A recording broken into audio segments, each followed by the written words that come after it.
Greenwich Time Podcast. Here you get to know more about Sahaja Yoga meditation.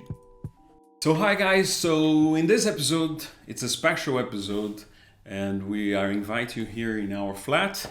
This is Leela, my wife. We'll be talking today about the fifth chakra, the fifth energy center, that's the Vishuddhi Chakra, and the quality is communication and collectivity. So Leela, can you tell us a little bit more about collectivity? So my personal experience with collectivity is that I grew up in a very collective country in Eastern Europe. Mm-hmm. And as you know, children, they are very collective by nature. Mm-hmm. And we had the opportunity to spend almost all our waking hours together. So we went to school, and after school we went to one of our friends to eat. And then we played outside, and basically we just came home to have dinner and go to sleep. And sometimes we could not wait to wake up next morning so we can spend some more time together and have fun. Mm-hmm. Yeah, and it was a lot of fun, and sometimes we were with just few people, or we had games that involved like even 50 people, and we organize ourselves and have our games that involved a lot of people. So I very much enjoyed this aspect of life. And when I was 14, my family moved to another country, and I realized that there are some differences in mentality, and collectivity was not so much there. People didn't spend so much time together, but they put more emphasis on independence and self-reliance. So for the children growing up there, it was important that they are independent, self-reliant, responsible for themselves. And as a child, I found that it makes people a little bit more tense and nervous, because they have the feeling that they have to look out for themselves. That there is no one else, they have to be prepared, they have to look out for themselves, they are a little bit more alert. And when you have good friends, you can always lean, they will reserve a place for you, they will share their food, whatever you need, and gives a great feeling of security.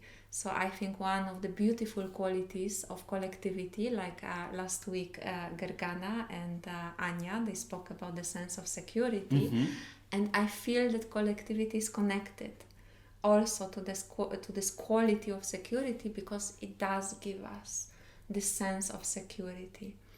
But in a way, you can say that those things I spoke now about, they're a little bit also like a superficial understanding of collectivity, and there is a much more profound and deep understanding of collectivity, and this I experienced in Sahaja Yoga, in meditation, and it's the feeling to be connected to all living beings, to be part and parcel, and basically that we are all drops in the river of life that are flowing towards the ocean together. This is also a little bit the way that I found, the native people of America, or North America.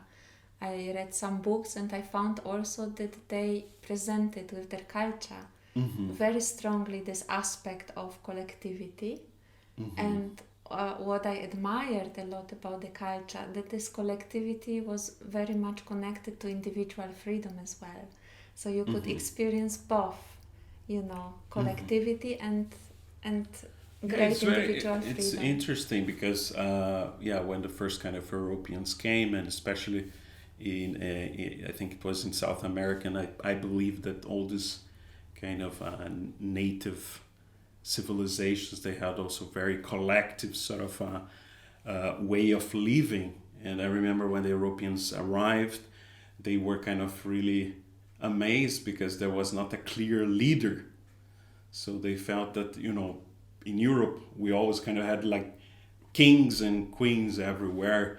And at that stage, they didn't have a kind of a specific leader. So the sense of collectivity was felt, no, by Yeah. everyone in that Yeah, community. so it's very interesting what you say, because we always think that our idea of democracy is based on the Greek ideas, which I think was like in theory they were thinking about democracy.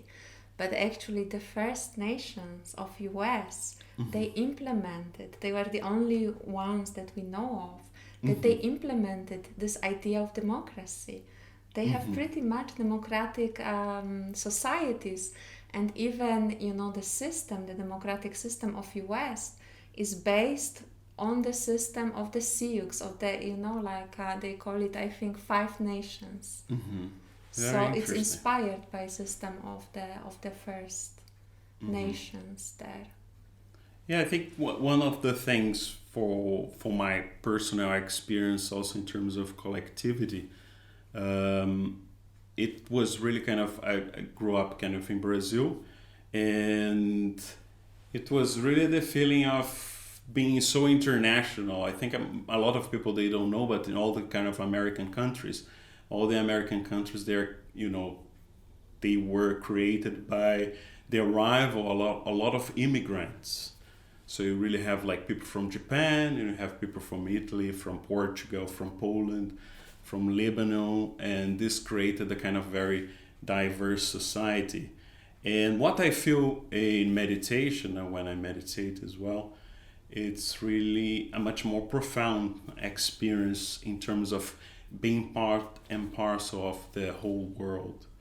And I think this is something very special, and I think everyone should have the opportunity kind of to experience. There is also one question for you in regards to one of the stories that I really like when I was small. It was The Little Prince, and there is this scene when the little prince is walking in the desert, and then he meets a snake, and then he says to the snake, it must be quite sad to be alone in this place, alone in this environment. And then the snake said, but it can be also very sad if you are lonely, when there's a lot of people around you. And that's what we're feeling right now, living in big cities. No? So can you tell us a little bit, how can the sense of collectivity, or being part and parcel of the whole, can be improved, this feeling of loneliness in big cities? Yeah, because basically it's like a connection also that you feel from your heart with the other person. So if the connection is not there, even if you are surrounded by people, you may feel very lonely. So I would say, also to feel this connection at large, I think that we all need good friends in our lives. We need some few people that we also feel this strong connection from our heart, that we can talk about everything that is on our mind. And then we can expand this feeling that we have, this feeling of friendship. We can expand, towards everyone. And it's also, like this Vishuddhi Chakra. I think it's, like you mentioned, it's about communication. So I think it's always good to remember this, that we have to be kind not just to ourselves, but always also to the other person, because we never know what the other people are going through in their lives. And, everyone can need a little bit of kindness. And there is something like very deep that Shimataji also said. In one of her talks, she asked, who is the other? Who is the other? And it's something quite profound, because you can say there is not the other. It's just like us. And this feeling of isolation, it's also some kind of illusion, and also some kind of construct that we created, because maybe, I don't know, we want to feel somehow better about ourselves. So we say, like, yeah, those are the different countries, and those are the different people, and those are the differences between us. But you can feel very quickly when you start to meditate that all those differences are just to beautify, our expression, to make it more diversified, more interesting to have different types of people, but it's very superficial differences. But on a deeper level, you can feel, and this is the beautiful thing about Sahaja Yoga, you can feel yourself and you can feel every other human being. You can feel on vibrations. You can feel on your hands. Fantastic. So this Thursday, we'll have kind of a meditation about the Vishuddhi Chakra. So what people can expect from this meditation? So we will have meditation and focus on feeling the connection, or on feeling how it is to be part and parcel of the whole, to make it more profound.